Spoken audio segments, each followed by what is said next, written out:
Okay, welcome back to the genetic series. Today we'll be looking at module 6, which has to do with selection methods.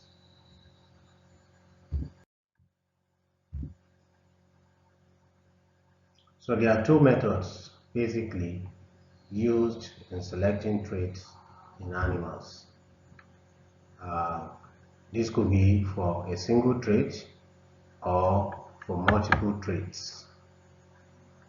For either one, that is whether you are selecting for single or multiple traits, information is needed on either the individual that is to be selected, also on his ancestors or his pedigree.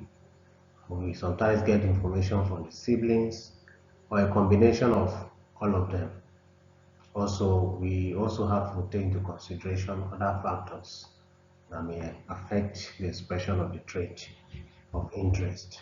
All this information very vital for the successful selection of farm animals for breeding purposes. So let's take a further look at the methods that are used in the selection of animals. So first of all, we're looking at individual selection. We'll talk a little bit about family selection and also within family selection. Individual selection. This is also known as mass selection and is said to be the simplest method of selecting farm animals for breeding purposes. In this type of selection, animals are selected based on their own phenotypic values or their genetic merit. It is quite useful when selecting for traits with very high heritability estimates. Family selection. In family selection, whole families are selected or rejected based on the average performance of the entire family or the phenotypic mean of the entire family. In this case, we are selecting the entire family that is having the largest mean value. And this method, unlike individual selection, is preferred when the heritability of the trait is low. And also, how efficient this method is dependent on environmental variation, which is common to all members of the same family. The efficiency increases as the family size increases. So we want to look at some variants of family selection methods. Start with progeny testing. So in progeny testing, we are interested in selecting parents that will produce the next generation of animals, and this selection is done on the basis of the performance of their progeny. And this is applied when the breeding value of a sire can be estimated based on the performance of its progeny, or the breeding value of a dam also based on the performance of her progeny. It is said to be the most accurate method of single trait selection and can be used to select for traits that are not easily measurable in the sire, such as meat production. It is the simplest way of quantifying the transmitting ability of the sire by making use of what is known as the meat parent index.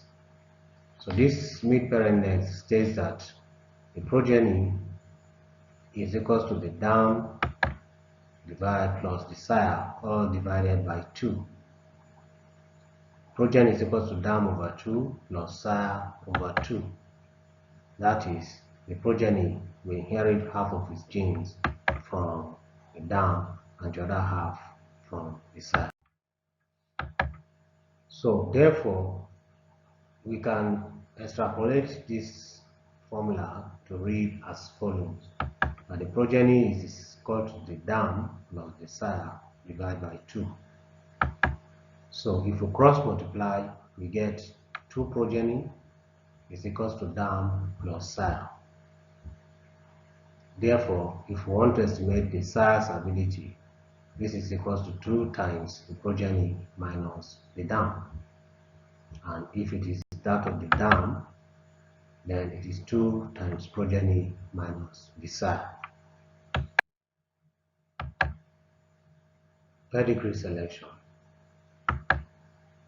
Here animals are selected based on the records of their forefathers or their ancestors. That is, records of the performance of their forebears, the ancestors, are collected and used in selecting the animals. So we are very particular about records of grandparents and great-great-grandparents, which are used in selecting animals for future use. Of course, we also take into cognizance closer ancestors, as they contribute more to the genetic merit of the animal in question. We also have combination or recurrent selection. Here, animals are selected based on their ability to combine and produce progenies with high performance.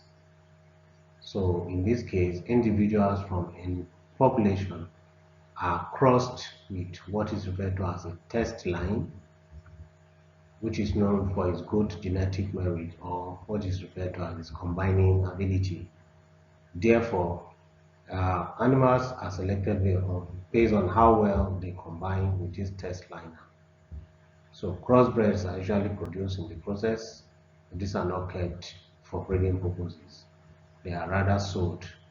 So this, at the end of carrying out the combination recurrent selection, we use it to select parents or animals that will be parents of future generation based on their ability to combine with the tester line. We also have what is known as within family selection. Here, the best individuals in each family is selected. And the main case in which this method has an advantage is when there's a large common environmental variance. Then we consider within family selection. So here in the table below, you find a phenotypic value of 16 individuals in 4 families of full seeds. So we're going to use it to pick out how we can do individual selection, family selection, within family selection. So from the table here, if we are to select animals based on individual merit as individual selection, we select animal A1, B1, A2, B2, and D1. That is on the premise that we have kept a benchmark of 9 for calling. But if we are to carry out or do family selection, we select all the 4 individuals in family A. And the reason for this selection is that the family mean for this family 9 is greater than those of family B, C, and D. The implication here is that we are not selecting just one animal, but rather we're going to select all these animals based on their family mean. And if we're to select within family selection, that means we're only going to select animal A1 from family A, B1 from family B, C1 and C2 from family C, and D1 from family D, respectively. There is also something called seed selection, where an animal is selected based on the average performance of its siblings. We are not selecting the siblings, but the performance of the siblings is a yardstick for selecting this particular animal. And seed selection is very, very important, especially with sex-related traits, such as milk production. Another trait in this category is egg production. So here we may want to select a bull that will be producing future generations that will be good milkers. Since the bull doesn't supply milk, then we can evaluate its sibs, its closely related siblings, and if they are good milkers, it is possible that the bull is also carrying the gene responsible for milk production. The same thing will apply to a cock we are to select a cock, the cock doesn't produce egg. But we can evaluate the sisters, and based on their performance, we can select cocks that will be parents of the future generation of layers. This kind of selection is also useful when data becomes available only after the death of the animal. Genetic correlation and correlated responses also come up as a result of selection. Defined, the genetic correlation is the strength of the relationship between the breeding values for one trait and breeding value for another trait. And it usually ranges from -1 to +1. And it is said to be a measure of pleiotrope. And what is pleiotrope? This is a situation when the same gene or genes affect more than one trait at the same time. So what are correlated responses? These are situations where there's a genetic change in one trait due to selection on another trait, and is caused by the presence of genetic correlation between the two traits. So in a situation, for example, if we have, say, egg weight and egg number, and if they are correlated genetically, the response we'll obtain here is depending on the type of correlated, on the type of genetic correlation that they have.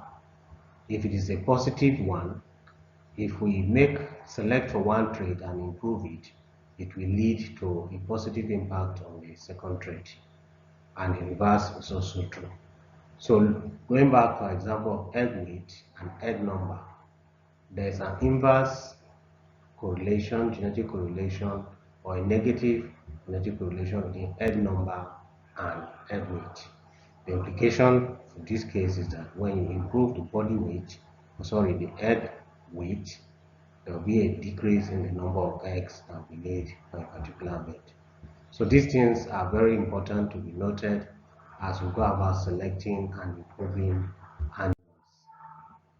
So the expected correlated response in the trait Y caused by selection practice on another trait X is calculated using this formula, and all the parameters have been explained here. And with phenotypic selection, the formula can be expressed as this, where this is the phenotypic standard deviation, this is the heritability for trait Y, heritability for trait X, and this is the genetic correlation between the traits X and Y. So what we have been looking at so far is situations where we're carrying out selection for a single trait. But that's not to say that genetic correlation and correlated responses are not applicable when carrying out multiple trait selection. So there are times when we have to deal with selection for multiple traits.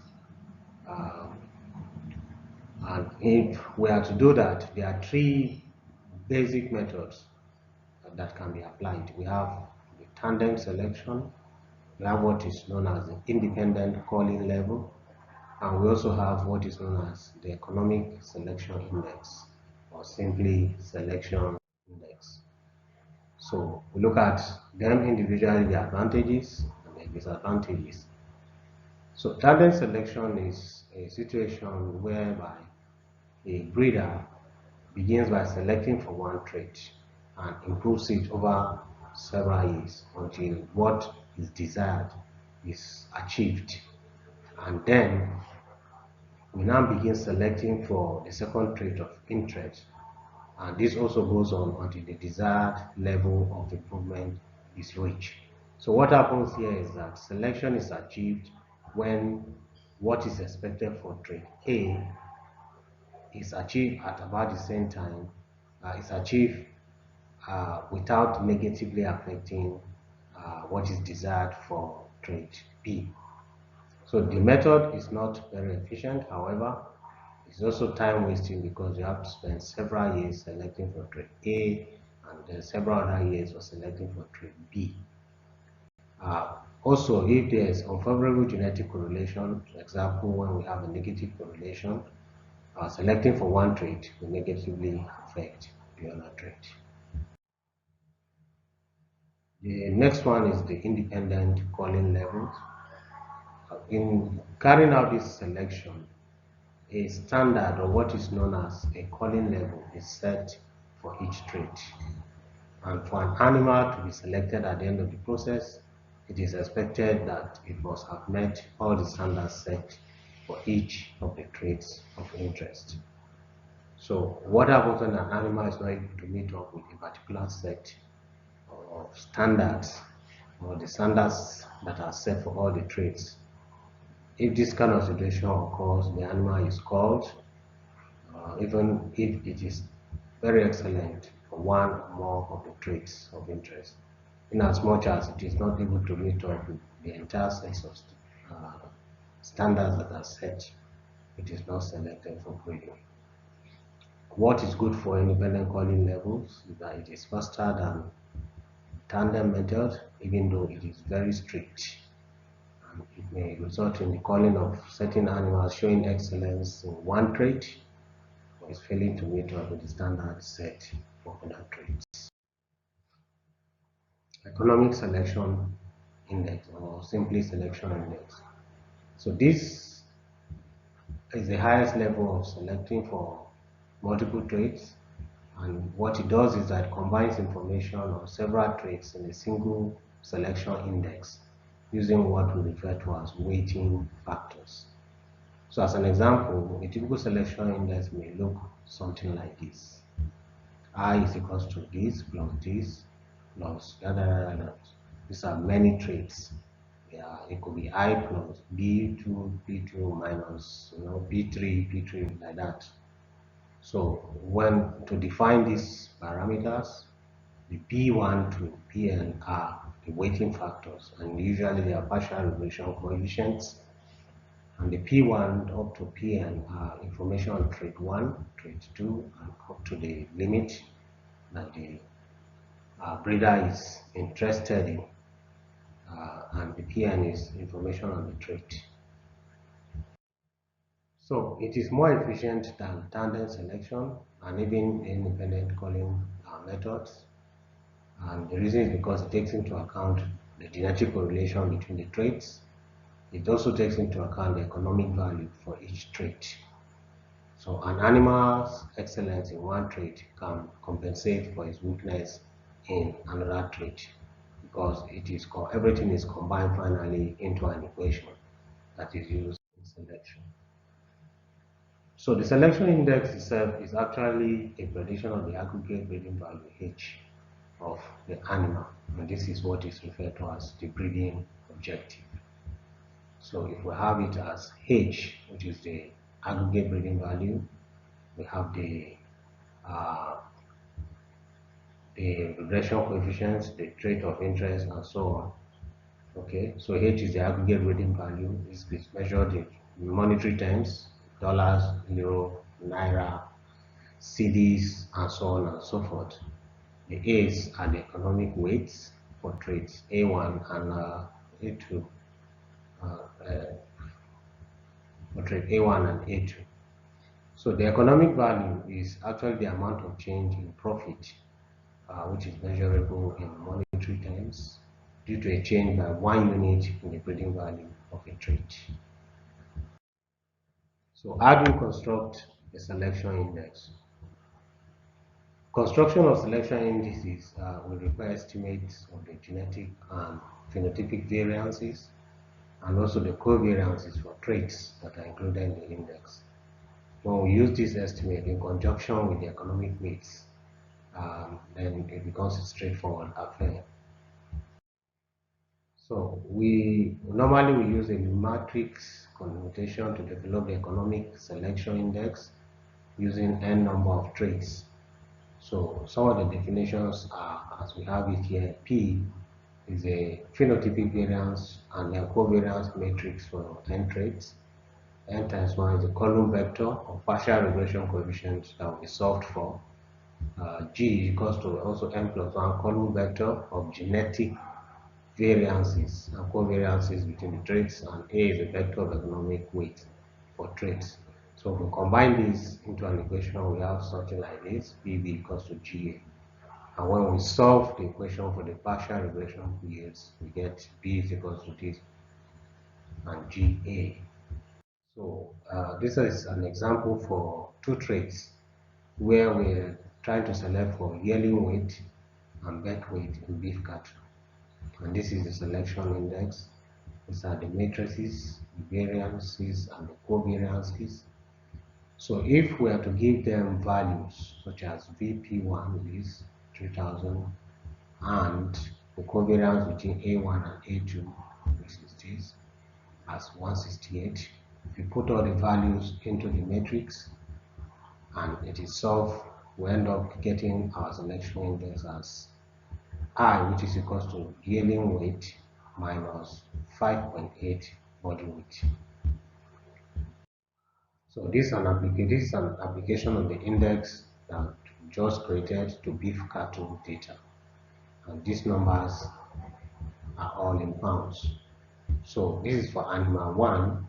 If the yearling weight is 1500 and the body weight is 100, if you fit these two values into this equation, you get this value.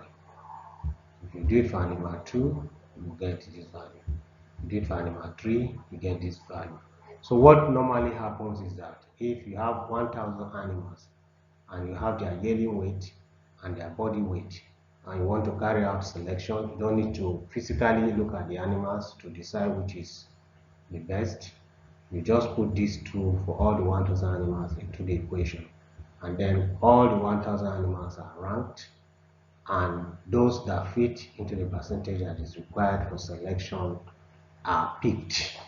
So if for this we have put a benchmark of not less than 850 as our expectation, any animal that falls between 920 to 850 is picked, and all those below are called for the process. So in practice, the selection index is widely used. That is the one that combines both the economic weights and the genetic predictions calculated with block methodology. So as we have seen, the breeding objective is this. So the H can go into this form, and therefore at the end of it all, we get our selection index. The I's, A, 1, 2 as the weights, and these are the predicted breeding values for trait 1 to N for the same animal. So for the previous example, if we had to put that into the equation, this is what we actually get at the end of it. And this equation is now applied in the selection of farm animals. And so with this, we have come to this short brief on methods that are used in the selection of animals. I hope we have gained something that we can use in the practical selection of our animals, be it on the farm level or maybe when we're carrying out very big experiments. Thank you for listening. Wait for the next video, which will be coming out soon. Meanwhile, do not forget to like the channel, subscribe, share, and make a comment. See you on the other side.